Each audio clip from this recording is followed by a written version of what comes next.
In exactly 47 minutes, my husband David Moore and his mistress would be stuck together, literally glued skin to skin, screaming for paramedics, while their neighbors recorded every humiliating second on their phones. In exactly 47 minutes, the Memphis Fire Department would need industrial solvents and 3 hours to separate them.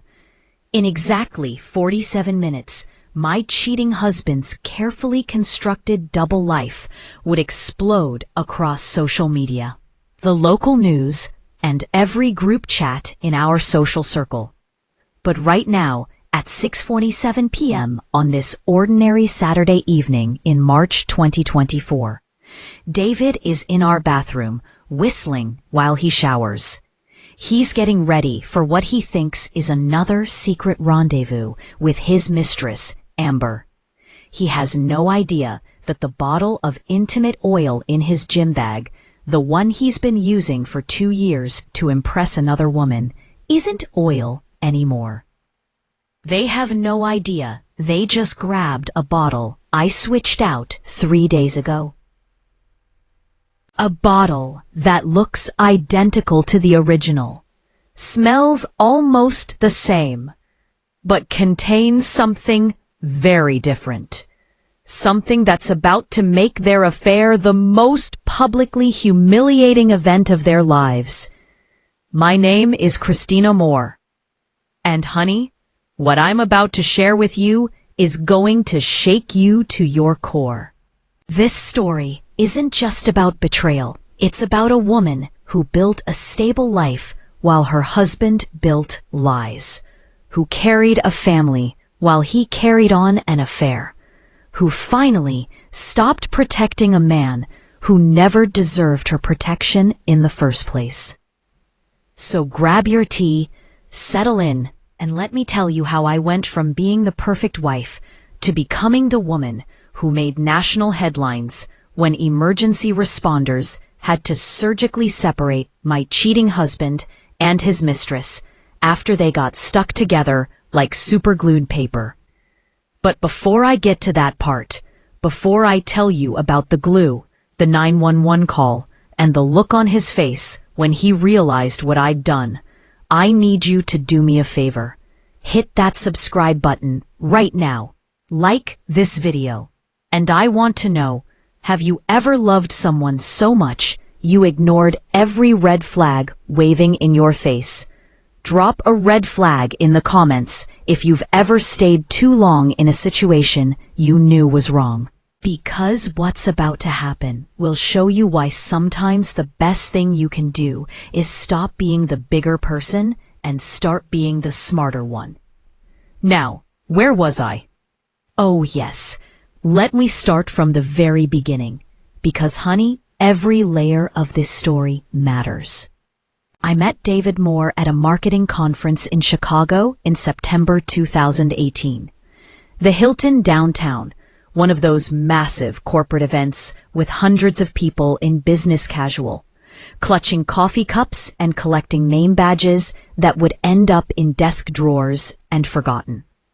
I was 26 years old, wearing my favorite charcoal suit, the one I'd saved 3 months to buy because I knew quality when I saw it, and I was doing well for myself. Senior account manager at Tech Vision Solutions, a startup that was growing faster than anyone expected.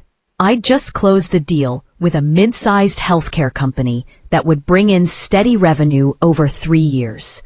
My boss had pulled me aside that morning and told me a promotion was coming if I kept performing like this. I was making $78,000 a year, had my own apartment in a decent neighborhood, drove a reliable Honda Civic that was almost paid off, and had $15,000 saved in my personal investment account. My parents, Daddy, a retired Marine colonel, and Mama, a high school principal, had raised me to be independent before anything else. Christina, Mama used to say while we did the dishes after Sunday dinner, love is beautiful, but self-sufficiency is essential. Never let romance make you forget that you were whole before he arrived, and you'll be whole if he leaves. Daddy was even more direct. 2 weeks before I moved into my first apartment after college, he'd taken me to breakfast at our usual diner. Over eggs and bacon, he slid a leather folder across the table. Inside was paperwork for a separate savings account in my name only, seated with $2,000 of his own money. "Baby girl," he said, his voice carrying that command authority that never quite left him even years after leaving the Corps. "I'm giving you something more valuable than any graduation gift. This is your freedom fund. Add to it every month, even if it's just $50. Keep every receipt for every major purchase you make. Document everything: income, expenses, assets. Keep it all organized." I'd laughed, embarrassed. "Daddy, that's so cynical. You raised me to find a good man." "I raised you to be a good woman who doesn't need a man," he corrected, his green eyes serious. "There's a difference. I pray to God you never need this account. I pray you find a man who deserves you and treats you right for 50 years. But Christina, if you don't, if he turns out to be different than he seems, you'll have options. And options are power." He'd gripped my hand across that diner table. Independence isn't about not loving someone. It's about loving yourself enough to walk away if they don't treat you right. Promise me you'll keep this account. Promise me you'll document everything. I'd promised, more to ease his worried father's heart than because I thought I'd ever need it. I thought he was being paranoid, overprotective, too much of the military mindset bleeding into civilian life. Turns out Daddy knew exactly what he was doing. So there I was at that conference in Chicago, confident and capable, when David Moore walked up to the refreshment table where I was doctoring my third coffee of the day. He wore his navy suit like it was custom made, moved with easy confidence, and had this smile that made you feel like you were the only person in the room. When he reached for the sugar packets at the same time I did, our hands touched, and he looked at me with these warm brown eyes and said, "I promise I'm not usually this forward, but I've been watching you from across the room, trying to work up the courage to introduce myself." I raised an eyebrow, playing it cool, even though my heart did a little flip. That's a line if I ever heard one. "Guilty," he laughed, and it was a good laugh, genuine, self-deprecating. But it's also true. I'm David Moore, pharmaceutical sales, based out of Memphis. And you are? Christina Hayes, marketing, tech sector, Chicago-based. We talked for 20 minutes by that refreshment table. Then through the next session, passing notes like high school kids. Then through lunch. Then we skipped the afternoon sessions entirely and walked along the Chicago River, talking about our careers, our ambitions, our lives. David told me about growing up in Memphis, middle-class family, working his way through college, landing in pharmaceutical sales, where he was making decent money and learning the ropes. He talked about wanting to start his own medical device distribution company someday, about building something that mattered, about finding someone to build it with. "I'm tired of doing this alone," he said as we sat on a bench overlooking the water. "I want a partner, someone smart and driven who gets what it takes to build something real." He made me feel seen, valued, like my ambition wasn't threatening but attractive, like my success wasn't something to compete with, but something to celebrate. By the end of that conference, we'd exchanged numbers. 2 weeks later, he drove 4 hours to Chicago to take me to dinner. A month after that, I flew to Memphis for a weekend. 3 months in, we were seeing each other every other weekend, racking up miles on I-55, falling in love in that intense way you do, when everything feels new and possible. David was attentive in those early months. He remembered details, how I took my coffee, that I hated roses but loved peonies, that my favorite movie was The Shawshank Redemption because of the theme of hope and persistence. He sent me articles about marketing trends he thought I'd find interesting. He bragged about me to his friends, his family, anyone who would listen. My girlfriend just closed a major deal, he'd say, with pride in his voice that felt genuine. When I got promoted to marketing director in June 2019, David drove to Chicago with a bottle of Prosecco and took me out to celebrate at a nice restaurant. "That's my girl," he said, toasting me. "You're going places." In December 2019, David proposed. Nothing extravagant. We were walking through Millennium Park in Chicago, looking at the Christmas lights, when he stopped by the Bean and got down on one knee. The ring was modest, but tasteful, a simple solitaire that I later learned he'd saved for 3 months to buy. "Christina Hayes," he said, and his voice shook just a little. "You're the smartest, most capable, most beautiful woman I've ever met. I don't have much right now, but I'm building something, and I want to build it with you. Will you marry me?" I said yes. How could I not? He seemed like everything I wanted. Ambitious, supportive, proud of my success instead of threatened by it, ready to build a life together as equal partners. My parents met him a week later. Mama liked him immediately. He was charming, respectful, asked good questions, and complimented her cooking with genuine enthusiasm. But Daddy, he was more reserved. After dinner, while David and Mama were doing dishes, Daddy pulled me onto the back porch. "He's a nice young man," Daddy said carefully, looking out at the winter darkness. "But?" I prompted, knowing there was more. "But he talks a lot about what he's going to do. Make sure you pay attention to what he actually does." "Daddy, I'm not saying don't marry him. I'm saying watch. Words are easy. Actions are truth." He turned to look at me, and his expression was serious. "And Christina, keep that account. Keep documenting. I'm sure it'll all be fine, but..." "Keep my options," I finished. "Keep your power," he corrected. We got engaged in December 2019 and married in August 2020. Yes, during the pandemic, which meant a smaller wedding than originally planned, but still beautiful.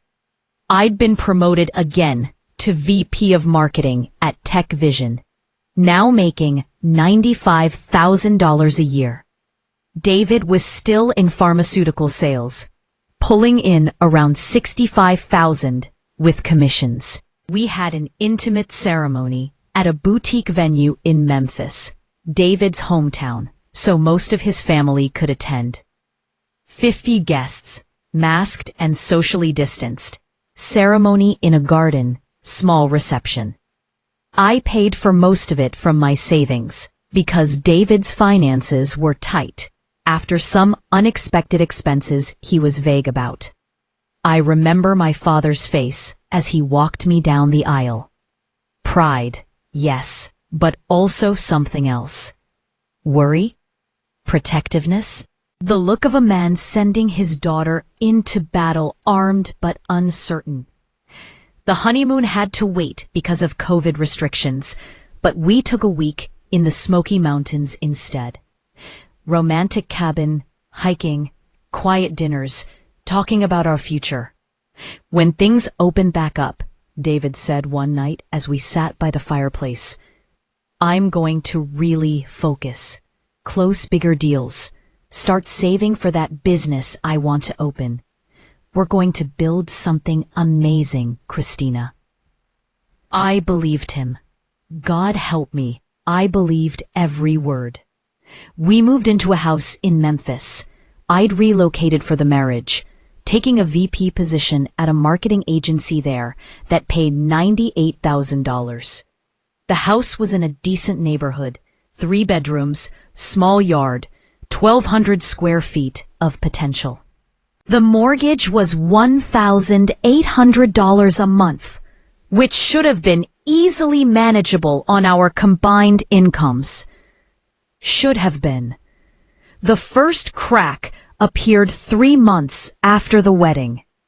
I came home from work one Thursday in November to find David on the couch in his undershirt and basketball shorts, PlayStation controller in hand, playing Call of Duty.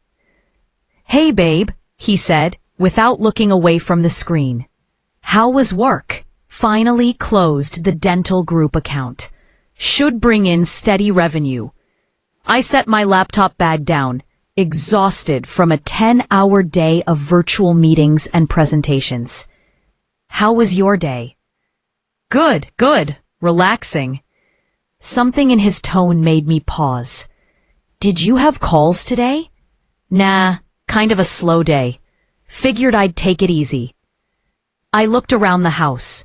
Dishes in the sink from breakfast. His gym bag by the door where he'd left it yesterday. The bed unmade through the open bedroom door. "David, did you work at all today?" He finally looked at me, and there was a flash of defensiveness in his eyes. "Christina, sales isn't like your 9 to 5. Some days are busy, some are slow. Today was slow. But you were supposed to have that meeting with the medical practice downtown." "Rescheduled. They called this morning." I let it go because I was tired, and I didn't want to fight. But a seed of doubt had been planted. Over the next few months, the pattern became clearer. David's slow days became more frequent. His commission checks seemed smaller than they should be. When I asked about work, he'd get vague or defensive. "You don't understand sales, Christina. It's about building relationships. Sometimes that means patience." Meanwhile, the mortgage still needed paying. The utilities didn't care about his slow days. The credit card bills needed addressing. And increasingly, I was the one handling all of it. By March 2021, I'd taken over all the household finances because David kept forgetting to pay bills or getting confused about what was due when. By May, I realized I was also paying for most of our groceries, gas, and entertainment because his money was always tied up in something vague. "It's temporary," he'd say when I tried to discuss it. "I've got some big deals about to close. Once they do, I'll catch up on everything." But the big deals never seemed to close, and I never seemed to catch up. In September 2021, I got promoted again, this time to Senior VP of Marketing, now overseeing a small team and pulling in $115,000 a year. It should have been a celebration. Instead, when I told David, I saw something flicker across his face. Not pride, something else. Something that looked almost like resentment. "That's great." "Babe," he said, but his smile didn't reach his eyes. "Really great." "You don't seem happy." "I am happy. I'm proud of you." But he turned away, started doing dishes with more force than necessary. "It's just, never mind." "David, what?" He was quiet for a long moment. It's just sometimes I feel like you're sprinting ahead and I'm still at the starting line. I walked over, hugged him from behind. We're not competing. We're partners. When one of us wins, we both win. He patted my arms, but didn't turn around. Yeah, partners. That was the first time I felt it. The sense that my success was becoming a problem in my marriage instead of something to celebrate together. But I pushed the feeling down, told myself I was being paranoid, that David was just going through a rough patch and needed support, not pressure. I didn't know then that rough patches don't last 2 years. I didn't know that his insecurity wasn't something I could fix with love and patience. And I certainly didn't know that while I was trying to build us up, he was already tearing us down from the inside. By early 2022, I was running on fumes I didn't even know I had. My typical day looked like this. Up at 5:30 a.m. Shower, dress, make coffee. Out the door by 6:45 to beat Memphis traffic. At my desk by 7:30. First meeting at 8. Back-to-back calls and strategy sessions until lunch, which I usually ate at my desk while reviewing campaign analytics. More meetings, more projects. More putting out fires and managing client expectations and proving myself worthy of the VP title I'd earned. I'd leave the office around 6 p.m., hit the grocery store twice a week, and get home by 7 to find David exactly where I'd left him that morning, on the couch. "Hey babe," he'd say, eyes on whatever game he was playing or show he was watching. "What's for dinner?" "What's for dinner?" Not "how was your day?" or "let me help you with those bags," or "I started dinner so you could relax." Just "what's for dinner?" like I was a restaurant and he was a customer waiting to order. The first few months, I made excuses for him. Sales is tough. He's in a slump. He needs support, not nagging. So I'd cook dinner. Nothing fancy. Usually something quick, like pasta or chicken and vegetables. And we'd eat in front of the TV because David was too tired to sit at the table and have an actual conversation. After dinner, I'd clean up while he went back to his game. Then I'd do laundry, pay bills online, respond to work emails I hadn't gotten to during the day, and finally collapse into bed around 11 p.m., exhausted. David would climb into bed around midnight, smelling like beer and Doritos, and reach for me like I hadn't just worked a 14-hour day while he'd contributed nothing to our household. "Not tonight," I'd say, turning away. "I'm exhausted." "You're always exhausted," he'd mutter, rolling over with an attitude that made me feel guilty for being too tired for sex after carrying our entire life on my shoulders. This went on for months. Me working, paying bills, cooking, cleaning, managing everything. Him playing video games, watching TV, occasionally going out with his buddies, and complaining that I was no fun anymore. In April 2022, his mother called me. Miss Patricia, a sweet woman who'd always been kind to me, but who had a blind spot the size of Tennessee when it came to her son. "Christina, honey," she said, her voice hesitant. "I'm worried about David. He seems distant lately. Is everything okay with you two?" I almost laughed. She was worried about David? What about me? What about the woman keeping her son's life together while he contributed nothing? "We're fine, Miss Patricia," I said, because that's what good wives do. We protect our husband's image, even when they don't deserve it. "Are you sure?" Because he mentioned that you've been working a lot, and I just want to make sure you're making time for your marriage. Men need attention, you know." There it was, the subtle implication that if something was wrong in our marriage, it must be because I was working too much, not because her son was a grown man acting like a child, not because he'd stopped contributing financially or emotionally to our partnership. No, it was because I was working too much. "I'll make sure to prioritize our marriage," I said through gritted teeth. That night, I tried. I came home early, stopped at the nice grocery store, bought ingredients for David's favorite meal: steak, garlic mashed potatoes, roasted asparagus. I set the table with our good dishes, lit candles, put on music. When David walked in at 6:30, which surprised me because I didn't even know he'd left the house that day, looked at the table and frowned.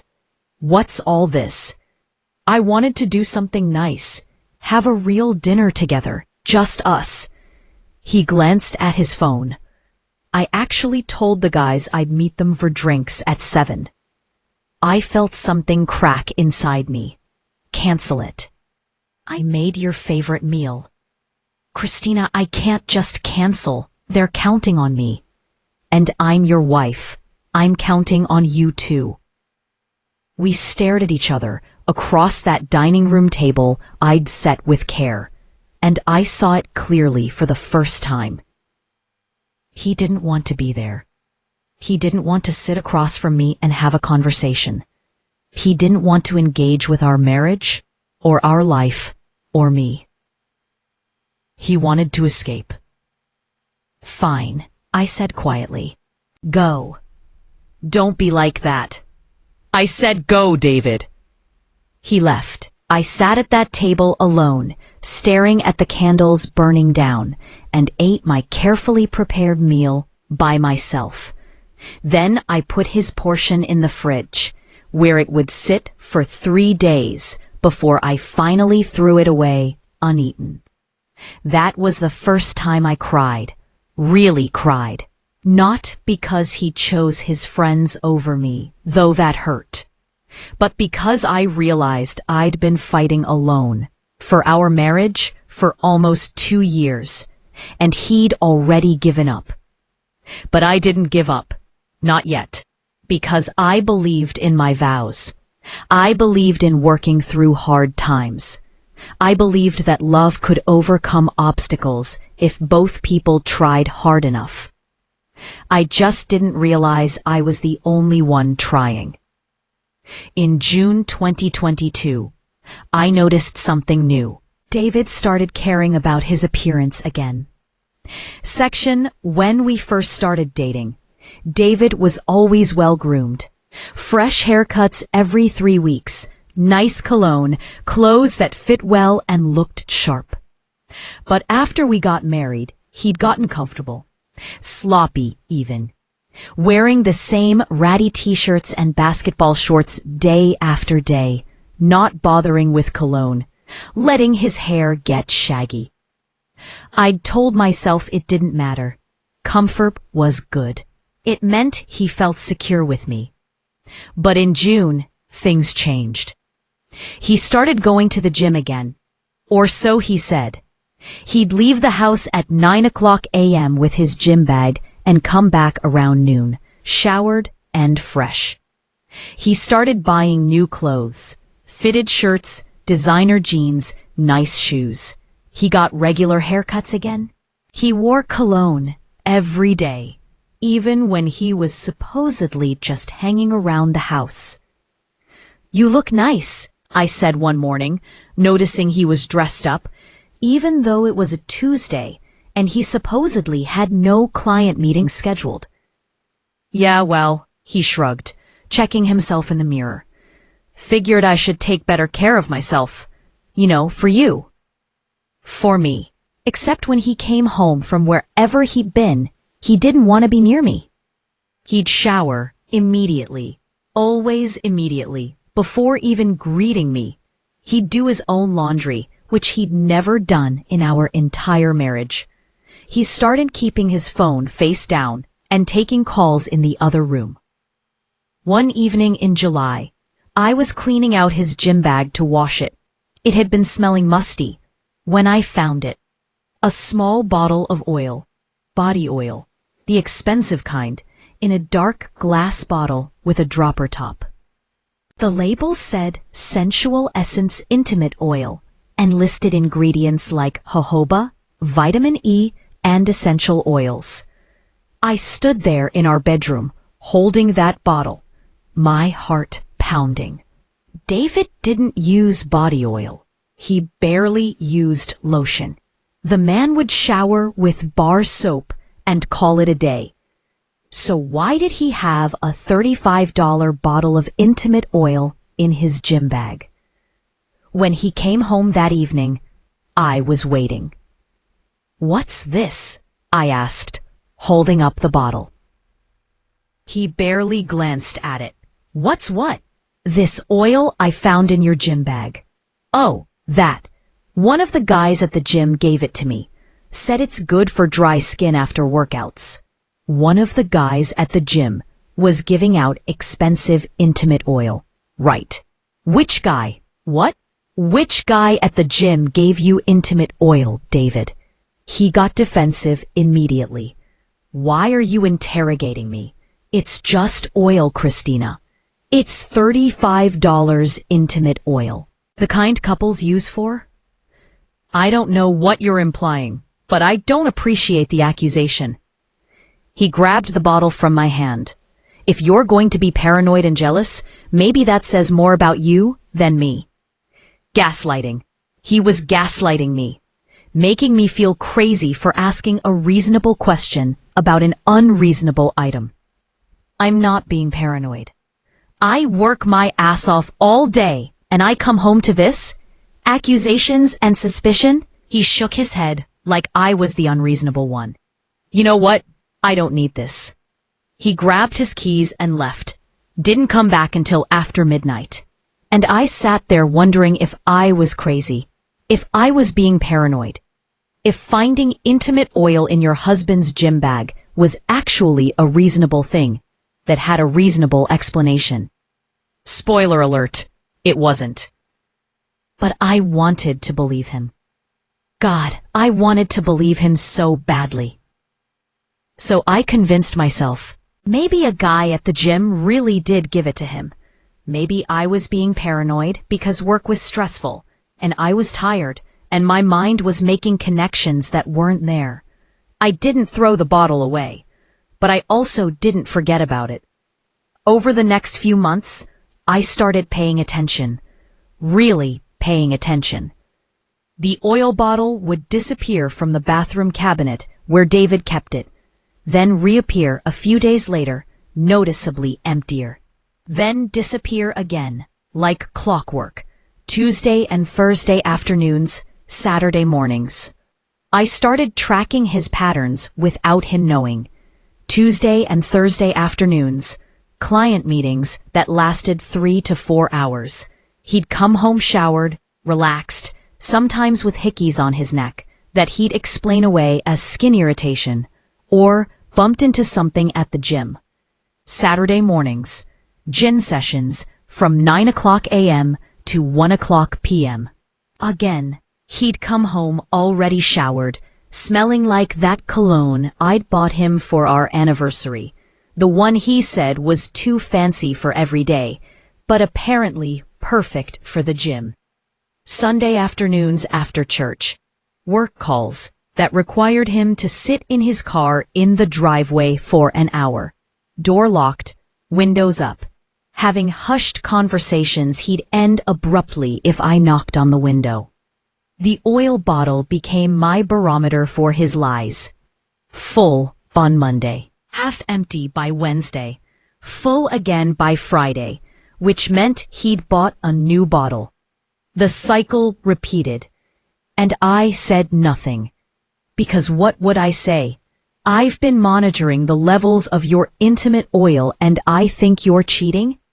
That sounded crazy, even in my head. But you know what made me feel even crazier? The way he started treating me. In September 2022, we went to his company's annual dinner, a fancy event at a hotel downtown where all the pharmaceutical reps and their spouses got dressed up and pretended to enjoy rubber chicken and corporate speeches. I wore my favorite dress, navy blue, fitted, elegant. I'd gotten my hair done, put on makeup, made an effort because these events were important for David's career, or so he always said. When I came out of the bedroom, ready to go, David looked me up and down and said, "That's what you're wearing? What's wrong with it?" "Nothing. It's just kind of boring, don't you think?" Boring. My favorite dress, which he'd complimented dozens of times before, was suddenly boring. At the dinner, I watched him, really watched him, and I saw how he came alive talking to other people, laughing, charming, engaged, in a way he never was with me anymore. How he'd excuse himself to take a work call 3 times during dinner, coming back each time, checking his phone and smiling at something. How when his colleague's wife asked how long we'd been married, and I said, almost 3 years, David said, "Feels like 30, and everyone laughed, like it was a joke, but his eyes weren't joking at all. On the drive home, I tried to bring it up. That wasn't funny. The comment about our marriage feeling like 30 years. Jesus, Christina, it was a joke. Everyone laughed. I didn't laugh. That's because you don't have a sense of humor anymore. You're always so serious, so stressed. So what? So busy keeping our life together while you do what exactly?"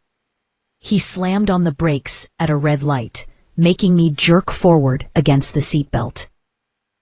"You want to know what I do? I deal with your attitude. I deal with your constant working. I deal with having a wife who's more interested in her career than her marriage." I stared at him. This man I'd loved. This man I'd supported through 2 years of unemployment and underemployment and excuses, and I felt something inside me turn cold. "Pull over." "What?" "Pull over, now." He pulled into a gas station parking lot. I got out of the car, walked around to his side, and when he rolled down the window, I said very quietly, "You're cheating on me." It wasn't a question, it was a statement. And the look on his face, panic, then calculation, then defensive anger, told me everything I needed to know. "You're insane." The oil, the showers, the phone calls, the quiet meetings that never result in actual sales. The way you can't stand to be around me, but you spend hours getting ready to go to the gym. You're cheating on me. Christina, don't lie to me, please. For once in the past 2 years, don't lie to me.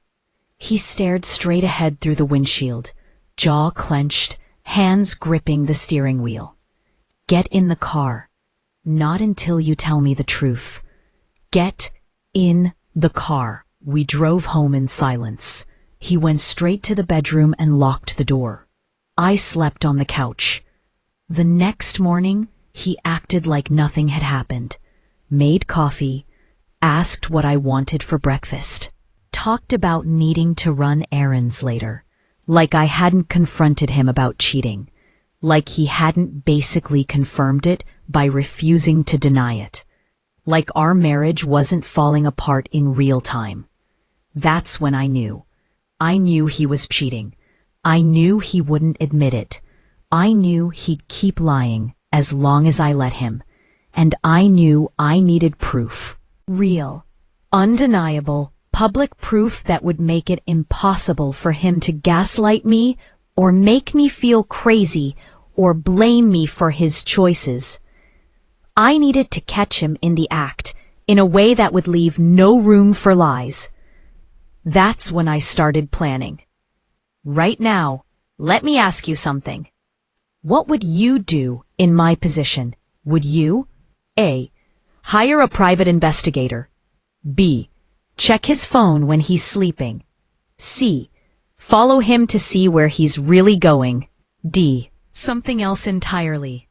Be honest in the comments, because what I chose to do was something none of you will see coming. And honey, it was poetic. In October 2022, I became a detective in my own marriage. I started documenting everything. Every client meeting that David claimed to have. I'd note the time he left, the time he came back, what he was wearing, how he acted, every shower he took the moment he walked in the door, every hushed phone call.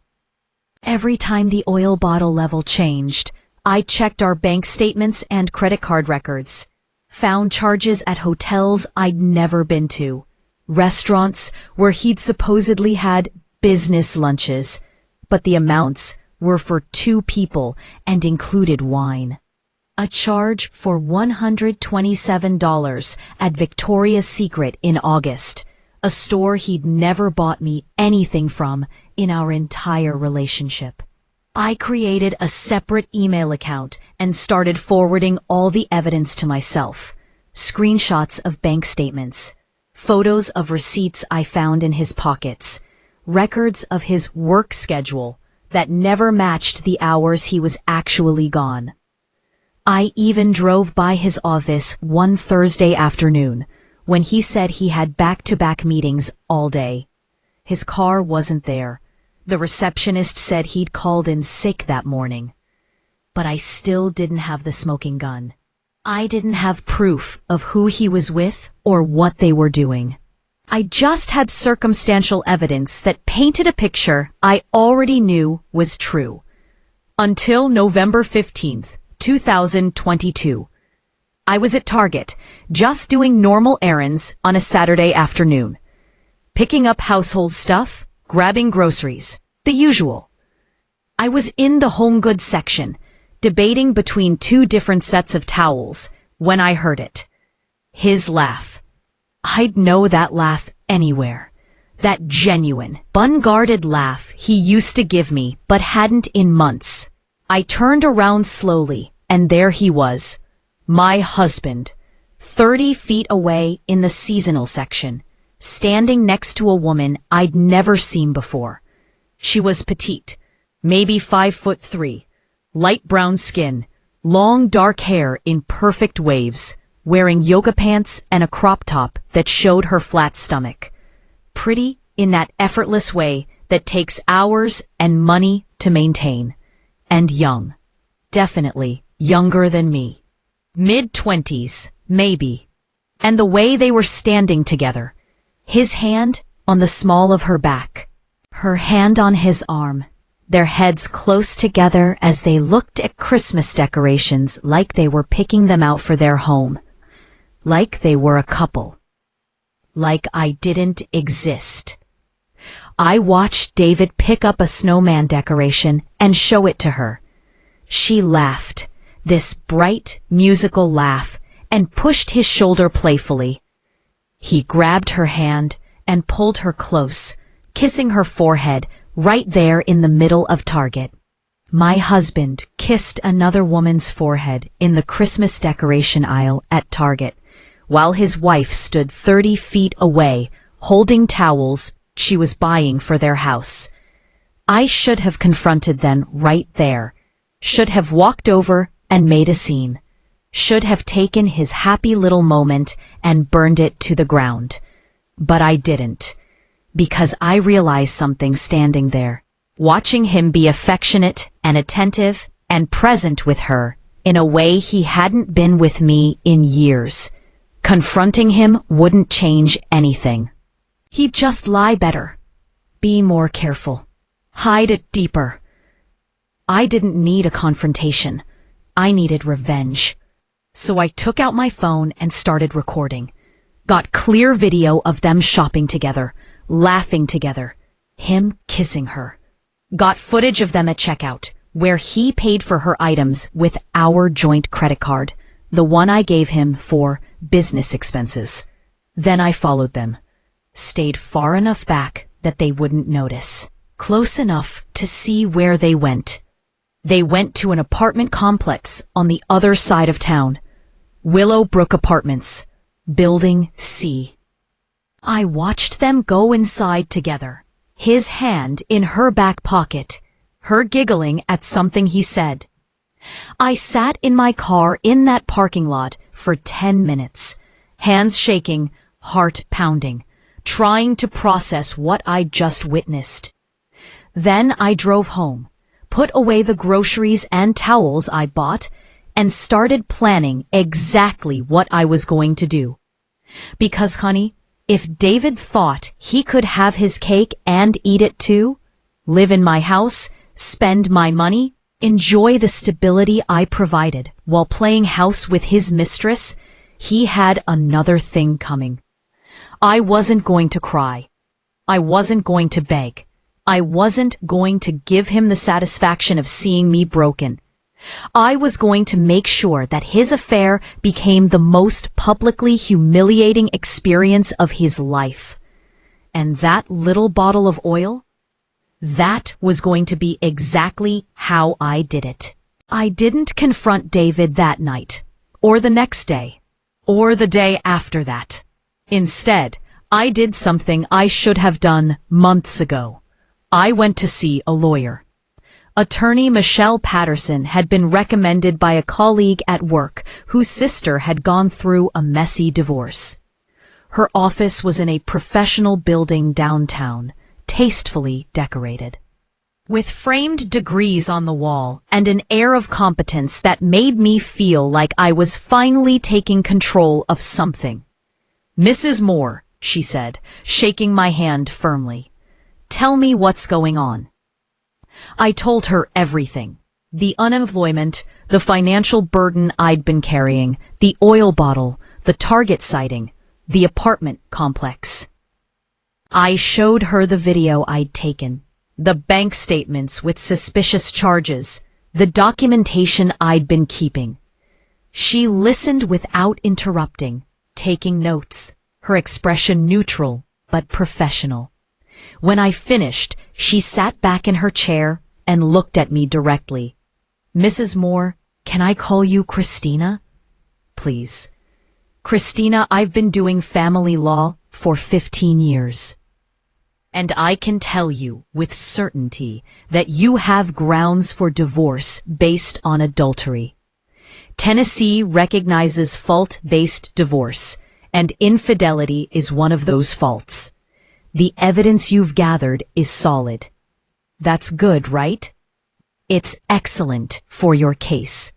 But I need to ask you something, and I need you to be honest with me. What do you want out of this?" I thought about that. What did I want?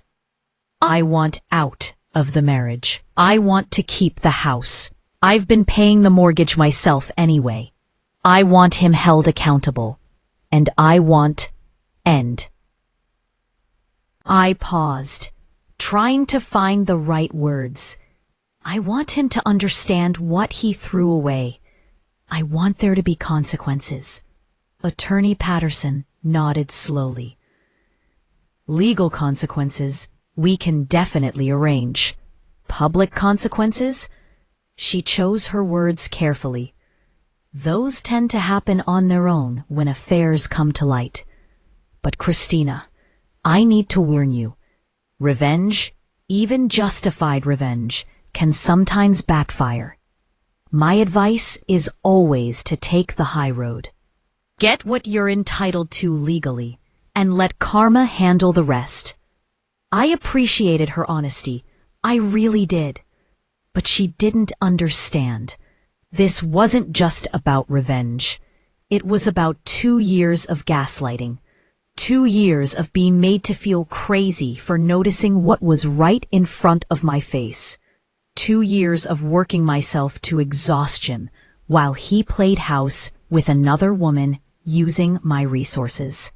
Legal consequences weren't enough. I needed him to feel the humiliation I'd felt, the exposure, the shame of having your private betrayal become public knowledge. I understand, I said. But I still want to move forward with the divorce. Absolutely. I'll start drawing up paperwork. In the meantime, I recommend you do a few things. First, open a separate bank account in your name only and start redirecting your paychecks there. Second, document everything. Every expense you've paid, every asset you've purchased, everything. Third, change all your passwords. And fourth, she looked at me seriously. Don't do anything that could jeopardize your position in the divorce. Don't vandalize his property. Don't threaten him or the other woman. Don't do anything that could be used against you in court. I nodded, taking mental notes. What about gathering more evidence? If you can do so legally and safely, yes, but Christina, you already have enough. The video, the bank statements, the documentation of his employment history, it's more than sufficient. We talked for another 30 minutes about assets, timelines, what to expect. When I left her office, I felt something I hadn't felt in months. Hope. Not hope for my marriage. That was dead and buried. But hope that I could build a life free from David's lies and manipulation. That evening, I went home and did exactly what Attorney Patterson had suggested. I opened a new bank account at a different bank, set up direct deposit for my paycheck, and transferred half of our joint savings into it. My half, the part I'd contributed. Then I went through the house and photographed everything. Every piece of furniture, every appliance, every item of value. I pulled out the receipts I'd been saving, Daddy's advice finally paying off, and matched them to the photos. The couch I bought in 2021. The dining table I'd saved for, the TV, the coffee maker, the dishes, the bedding. All of it documented, receipted, proven to be purchases I'd made with my money. David was at another client dinner that night, one that I now knew was probably dinner with Amber, so I had hours to work. By the time I finished, I had a comprehensive record of every asset in our house and proof that I'd paid for virtually all of it. The only things David could claim were his clothes, his PlayStation, and his car, which was technically in both our names, but which I'd co-signed for because his credit was terrible. I was saving all this documentation to my laptop when I heard his car pull into the driveway. It was 11:47 p.m., almost midnight. I quickly closed my laptop and grabbed a book, pretending to read on the couch. He came in smelling like perfume. Not cologne. Perfume. Her perfume. "You're up late," he said, barely looking at me as he headed toward the bedroom. "Couldn't sleep." "Well, I'm exhausted." "Big day tomorrow." He disappeared into the bathroom, and I heard the shower turn on. Always the shower. Always washing her off him before he'd come to bed next to me. I sat there on that couch, listening to the water run, and made a decision. I was done protecting him, done covering for him, done letting him make me feel crazy for seeing exactly what he was doing. It was time to confirm what I knew and confront him with evidence he couldn't deny. The next morning, Saturday, November 19th, I told David I had to work. "Big project deadline," I said. "I'll probably be at the office most of the day." On a Saturday, he actually looked annoyed, like my working was an inconvenience to his plans. "Yeah, sorry, maybe we can do dinner tonight." "Sure, whatever." He was already checking his phone, probably texting Amber. I left the house at 8:30 a.m., drove to a coffee shop 3 blocks away, and waited. At 9:15, David's car pulled out of our driveway. I followed at a distance, my heart pounding so hard I could hear it in my ears. He drove straight to Willowbrook Apartments, Building C, parked in the visitor section like he'd done it 100 times before. I watched him get out of the car with his gym bag, the gym bag that I now knew wasn't for the gym at all. Watched him walk into Building C like he belonged there.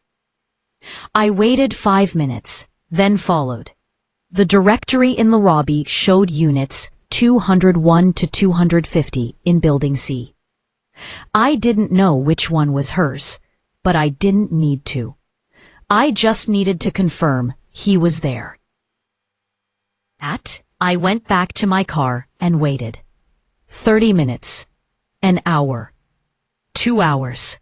At 11:42 a.m., my phone rang. David.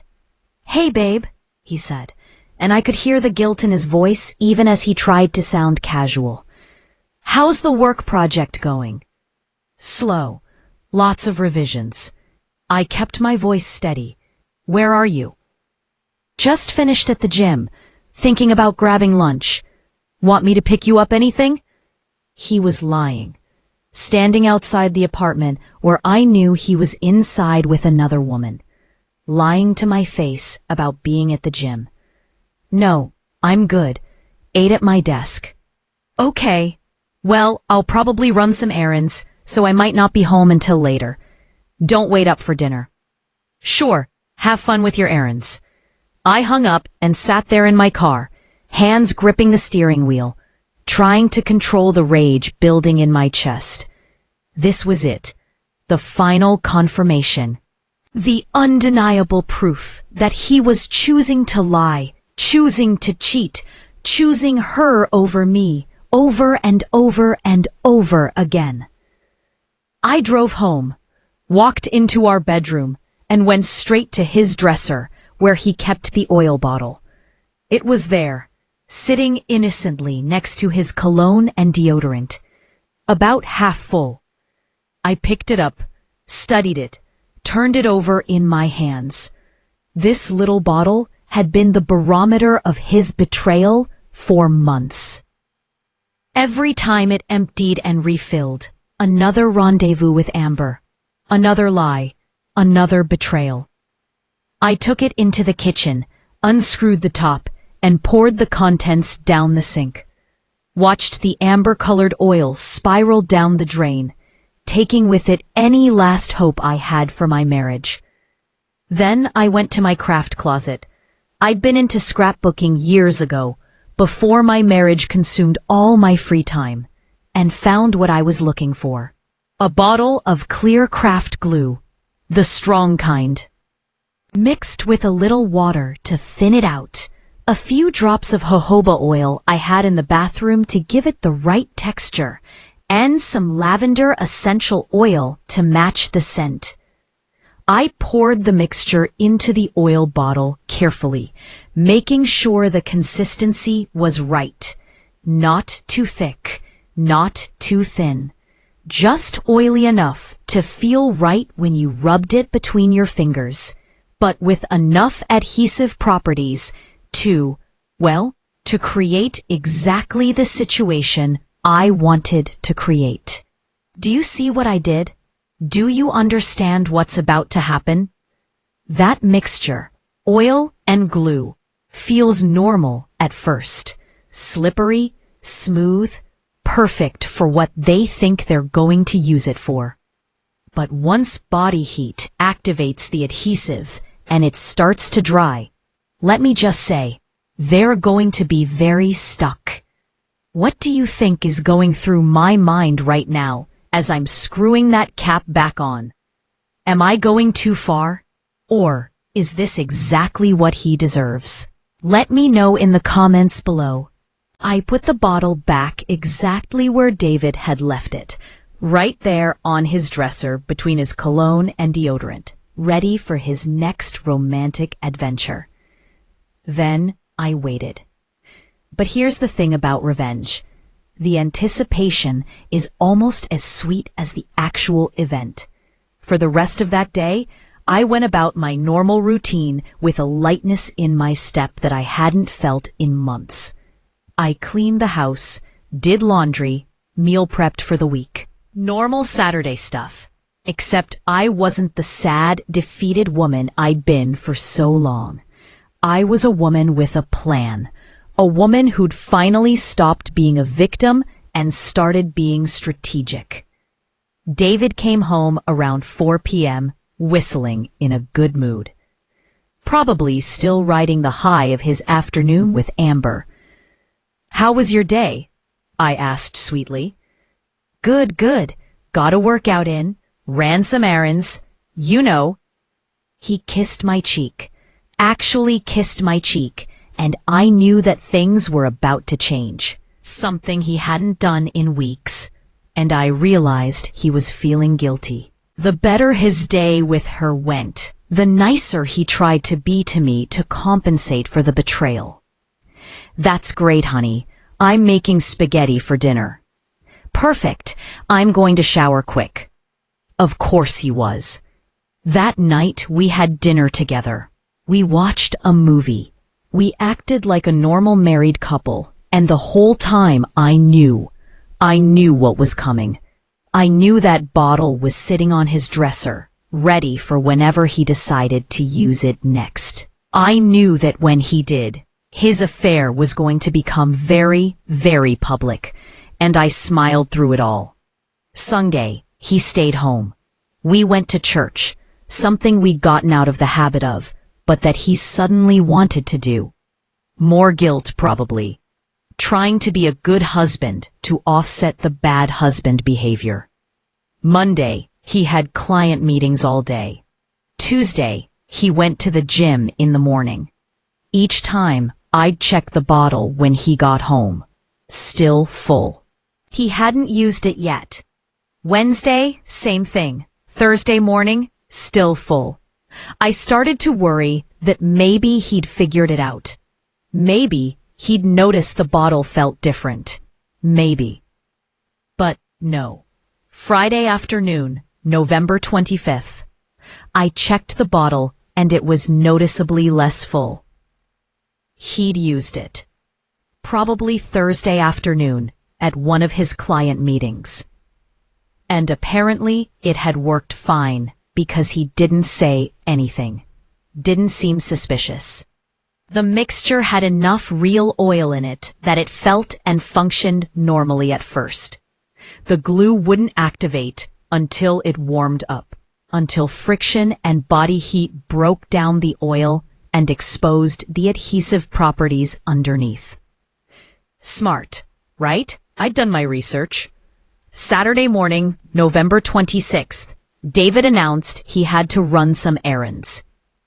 "On Saturday morning?" I asked, innocently.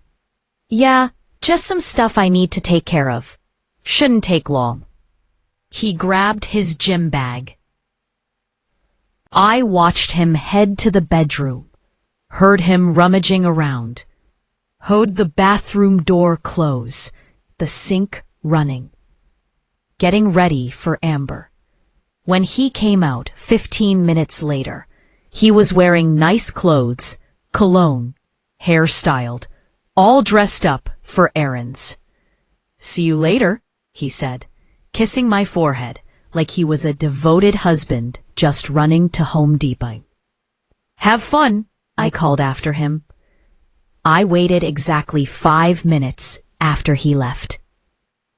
Then I grabbed my phone, got in my car, and drove to Willowbrook Apartments. His car was already there. Building C, visitor parking, just like I knew it would be. I parked a few spaces away, pulled out my phone, and settled in to wait. Because, honey, what was about to happen was going to be worth the wait. The mixture I'd made would feel fine for the first 15, maybe 20 minutes. Slippery, warm, perfect. But then, as it broke down, as the adhesive properties activated, as skin made contact with skin with that glue between them, well, Let's just say there's a reason the title of this story mentions emergency responders. I didn't have to wait long. 32 minutes after David went into that building, I heard it. Screaming. Loud, panicked screaming coming from Building C. "Help! Somebody help us!" That was a woman's voice, high-pitched, terrified. Then David's voice. "Call 911. We need help. We can't. We're stuck." People started coming out of their apartments. Doors opening. Neighbors in their Saturday casual clothes stepping onto balconies and walkways, craning their necks to see what the commotion was about. "Please, somebody call an ambulance." More screaming, more panicking. The sound of someone pounding on a door from the inside. "We can't get unstuck." Oh my God, what is happening? I sat in my car, windows cracked so I could hear everything, phone in hand recording audio, and I smiled. Someone must have called 911 because within minutes I heard sirens. First one, then another, then another. An ambulance pulled into the parking lot, lights flashing, followed by a fire truck and 2 police cars. The paramedics rushed into Building C with their equipment, and I could hear the chaos even from outside. "They're in Unit 247. What's the nature of the emergency?" "I don't know. They're screaming about being stuck together." "Stuck? Like trapped?" I think they're stuck to each other, like physically stuck." There was a pause. Then, "We're going to need assistance, and possibly a supervisor." More emergency personnel arrived. A crowd had gathered. Neighbors, gawkers, people recording on their phones. This was going to be all over social media within the hour. I got out of my car and casually walked closer, just another concerned neighbor wanting to see what was going on. After about 20 minutes, the door to Unit 247 opened, and the paramedics came out, conferring with each other in hushed, urgent tones. "We need chemical solvents. They're bonded with some kind of adhesive substance." How did that happen? They said they were using body oil, but it appears to have turned into glue. Body oil doesn't just turn into glue. I'm aware, but that's the situation we're dealing with. They're stuck face to face, skin to skin, in multiple contact points. We can't separate them here without risking serious injury. We need to transport them to the hospital. Oh, this was even better than I'd imagined. 20 minutes later, they brought out the stretchers. 2 of them, somehow connected, being wheeled carefully by 6 different paramedics. And there they were, David and Amber, covered with sheets for modesty, but clearly stuck to each other, face to face.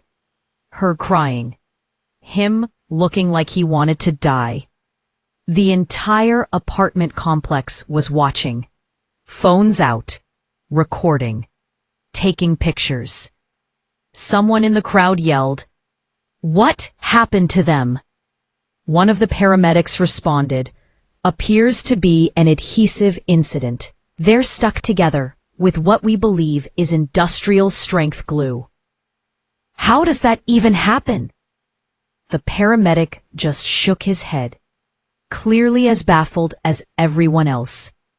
As they loaded the connected stretchers into the ambulance, I saw David's eyes scanning the crowd, looking for someone. Looking for.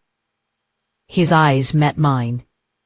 The recognition, the realization, the absolute horror as he understood exactly what had happened. I smiled. A small, cold smile, and I mouthed 2 words, "Got you." Then I turned and walked back to my car, got in, and drove home. My phone started ringing before I even made it out of the parking lot. David's mom. I let it go to voicemail. Another call, his brother. Voicemail. Another call, unknown number. Voicemail. By the time I got home, I had 17 missed calls and 23 text messages. I ignored them all. Walked into my house that I'd been paying for, poured myself a glass of wine, and sat down on my couch. And for the first time in 2 years, I felt peace. Pure, complete, satisfying peace. The calls didn't stop. By 8 p.m. that evening, I had 43 missed calls. David's family, numbers I didn't recognize, and finally, the one I'd been waiting for, Memphis Methodist Hospital. I let it ring 4 times before answering. Mrs. Moore, this is Nurse Jennifer from Methodist Hospital Emergency Department. Your husband David Moore has been admitted. Is he dying? A pause. No, ma'am, but he's in a unique situation. He's asking for you to come down. What kind of situation? It's difficult to explain over the phone. He needs someone to bring him clothes and his insurance card. If he's not dying, it can wait until morning. Mrs. Moore, he's quite insistent. I'm sure he is. Tell my husband I'll see him when it's convenient for me. I hung up. 10 minutes later, David called from a hospital phone. Christina, please, I need you. Do you? Because for the past 2 years, you didn't seem to need me at all. I can explain. Can you explain how you got stuck to another woman with adhesive, David? I'm very curious to hear that explanation. Silence. You switched it, he whispered. The oil. You switched it. I have no idea what you're talking about. How would I even know you had oil, Christina? But I do know you're at the hospital with a woman. Stuck together in what I'm sure was a very compromising position. So tell me, David, was that a client meeting or a gym session? Please. People are asking questions. The staff, they want to know. Know what? Whether you're married? Tell them the truth for once in your life. I hung up again. My phone immediately lit up with texts. David, I'm sorry. Please come. David, we need to talk. This isn't what you think. David, please don't do this. I blocked his number. The next morning, Sunday, I got dressed in my best outfit and drove to Memphis Methodist Hospital. Not because David asked me to, but because I wanted to see the aftermath of my handiwork. The emergency department was buzzing with Sunday morning activity. I approached the nurse's station calmly. I'm here to see my husband, David Moore. The nurse's eyes widened slightly. Room 347. But ma'am, it's a delicate situation. I'm sure it is. I walked down the corridor and found room 347. Before I went in, I heard voices, arguing, crying, multiple people talking over each other. I opened the door. The scene was even better than I'd imagined. There was David, lying on his side on a hospital bed. And there was Amber, lying on her side facing him on the same bed, still partially stuck to him. The doctors had managed to separate them enough that they weren't completely pressed together. But they were connected at several points: chest, thighs, hands. On one side of the bed stood an older couple I'd never met. Clearly Amber's parents, based on the resemblance. Her mother was crying. Her father looked ready to commit murder. On the other side stood David's mother, Patricia, and his brother Marcus, both looking horrified and confused. Christina, Patricia rushed over. Thank God you're here. There's been some kind of accident. That's not his wife, Amber's mother interrupted, staring at me. You told us you were divorced. He told you he was divorced? I said pleasantly, walking fully into the room. That's interesting, because we're very much married. Celebrated our 4th anniversary in August. The room erupted. Amber started crying harder. Her father started yelling at David. Patricia turned to her son with betrayal written all over her face. And David looked like he wanted to disappear into the hospital mattress. "How long?" Patricia demanded. "How long have you been lying to your wife, to this girl, to all of us?" David couldn't meet anyone's eyes. "About 2 years," I supplied helpfully, based on when I first found the intimate oil in his gym bag. "Oil?" Amber's father stepped forward. "What oil?" "The oil they were using when they got stuck together. The oil my husband has been buying with our joint credit card to use with your daughter." A doctor knocked and entered, clearly uncomfortable with the family drama. "Folks, we've made progress separating them, but we need to keep monitoring." "How much longer?" David croaked. "Another few hours, possibly." The adhesive bonded to skin in several places. We need to be careful. After the doctor left, I pulled up a chair, crossing my legs elegantly. "Well, David, aren't you going to introduce me to your girlfriend?" The next 3 hours were the most satisfying of my life. Watching both families realize the depth of his deception. Watching Amber understand she'd been lied to, just like I had. Watching David's carefully constructed double life collapse in real time. When they finally separated them completely, around 2:00 p.m., I stood up. "David, I've filed for divorce. Attorney Patterson will be in touch. Don't come home. Your clothes will be on the porch. Everything else in that house, I have receipts proving I bought it." "Christina, wait. 4 years. I gave you 4 years, and you threw it away for this." I gestured at the hospital room, at him, at the humiliation he'd brought on himself. I hope it was worth it. I walked out of that hospital with my head high, leaving my cheating husband stuck to his consequences in more ways than one. The divorce was finalized in 3 months. David didn't contest anything. How could he? The video evidence, the bank statements, the hospital records documenting him being literally stuck to another woman. Attorney Patterson called it the most clear-cut adultery case she'd handled in 15 years. I got the house. I got to keep every piece of furniture, every appliance, every asset I documented and receipted.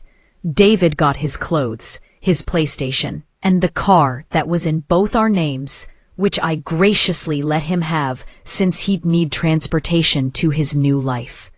Child support wasn't an issue, since we didn't have kids. Alimony wasn't an issue, since I'd been the primary earner. It was the cleanest divorce imaginable, considering the mess that preceded it. But David didn't go quietly into the night. Oh no.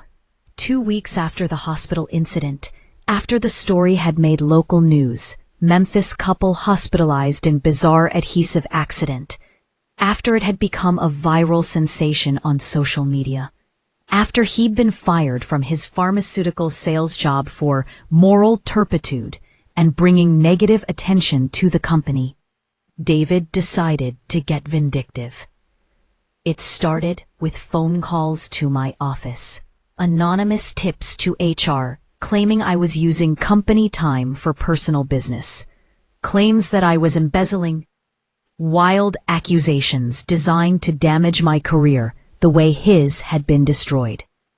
My boss, Jennifer, called me into her office one Tuesday morning. "Christina, I need to ask you about some complaints we've received." I'd been expecting this. "What kind of complaints?" I asked. "Anonymous calls claiming you're misusing company resources." using work hours for personal matters. One even claimed you were stealing from client accounts. None of that is true, and I can prove it. Would you like to see my time logs, my project records, my client communications? Jennifer held up her hand. I know it's not true. I've worked with you for 4 years. I know your character and your work ethic. But I need to follow protocol and investigate. The investigation took a week and found exactly what I knew it would. Nothing. Every accusation was baseless. Every claim was fabricated. Question. Christina, Jennifer said when she called me back to her office. Between you and me, these calls are coming from the same number. And based on the voice and the specific details they're mentioning about your personal life, I'd bet money it's your ex-husband. Probably. Question. Do you want to press charges for harassment? I thought about it, then I smiled. No, let him keep calling. Every time he does, you document it, and it becomes more evidence of his instability. That can only help me if he tries anything else. Smart, right? Turn his harassment into ammunition. But David wasn't done. A week later, he called Child Protective Services with an anonymous tip that there were children being neglected at my address. CPS showed up at my door on a Thursday evening. I invited them in, showed them my empty house. No children, obviously. Since David and I never had any, and calmly explained that my ex-husband was harassing me. Ma'am, filing false reports is a crime, the caseworker said. I'm aware, and I'm documenting every instance of harassment for potential legal action. The caseworker left. I called Attorney Patterson. We're filing for a restraining order, she said. This has gone too far. The restraining order hearing was set for February 2024. David showed up looking haggard. He'd lost weight, had dark circles under his eyes, was living in a cheap apartment and working part-time at a warehouse because no pharmaceutical company would hire him after the scandal.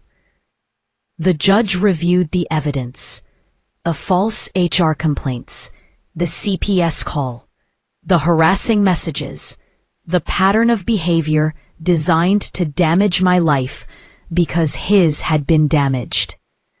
Mr. Moore, the judge said sternly, your ex-wife did not force you to have an affair. She did not force you to lie for 2 years.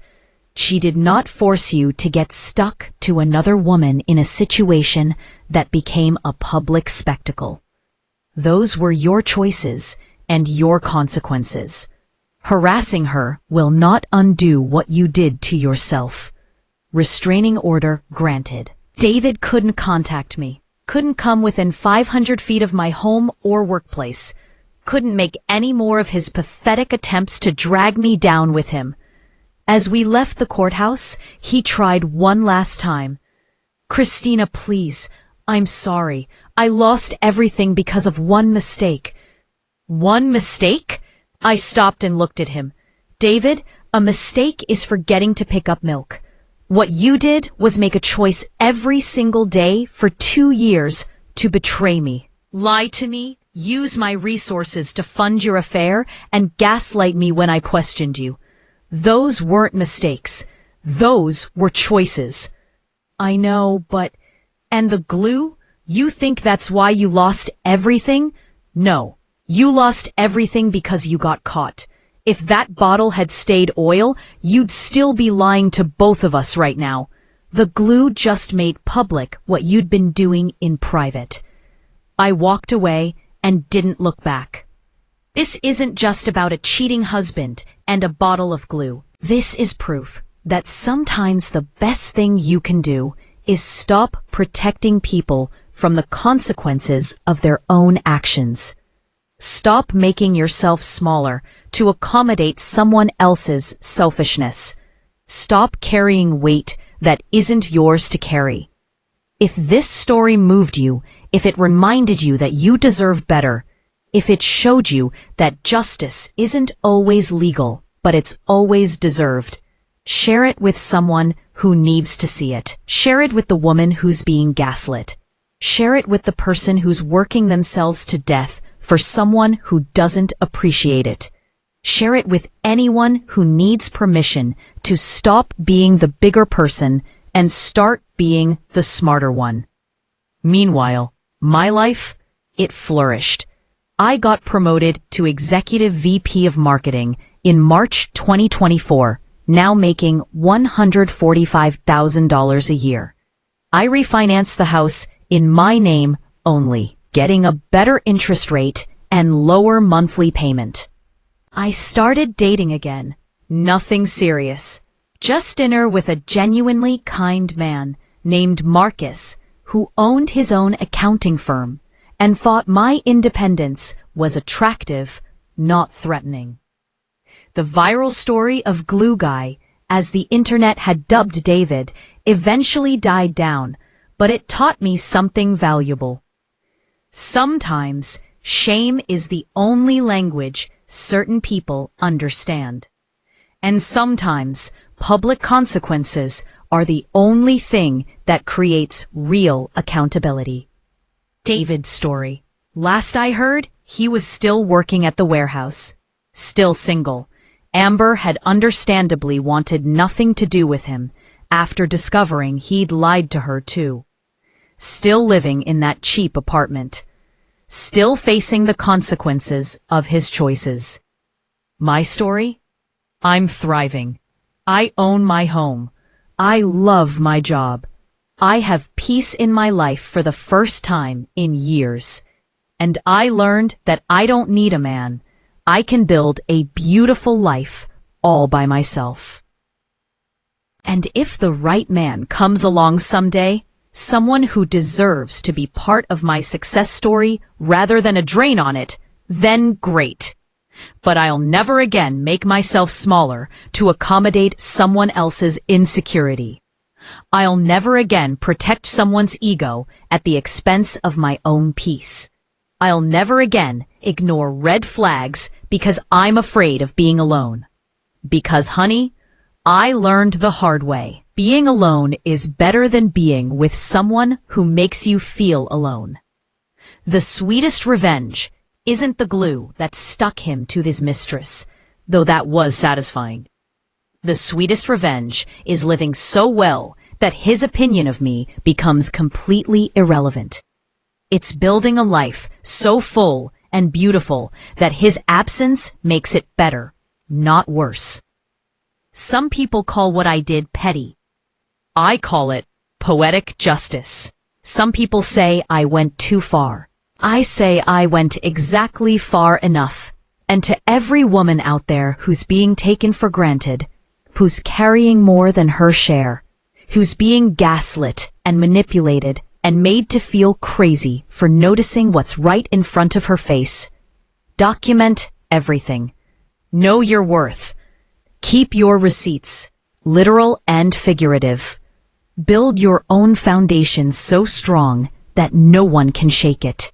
And when the time comes to walk away with your head high and your evidence organized. Because the best revenge isn't destruction. It's building something so beautiful that the person who tried to tear you down becomes nothing more than a cautionary tale. My name is Christina Moore, and this is my story. The story of how I went from being a woman who protected everyone else to being a woman who protects herself first. And honey, I've never been happier.